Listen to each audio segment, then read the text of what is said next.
الرحمن السلام علیکم معزز سامعین،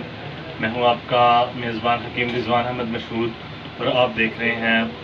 میرا یوٹیوب چینل رضوان حجامہ اینڈ دواخانہ۔ محترم سامعین، آج جس نسخے کے بارے میں ہم بات کریں گے وہ گردہ اور مثانہ کی بیماریوں کے حوالے سے ہے کہ درد گردہ جو ہے یہ کس وجہ سے ہوتا ہے۔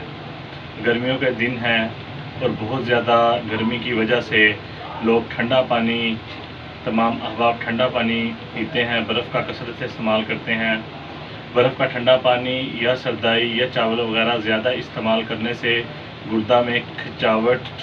پیدا ہو کر درد پیدا ہوتا ہے، تو لہٰذا بہت زیادہ گرمی میں اس چیز سے احتیاط اور اعتدال سے کام لیا جائے کہ چاولوں کا استعمال اور برف کا استعمال مناسب مقدار میں کیا جائے، اور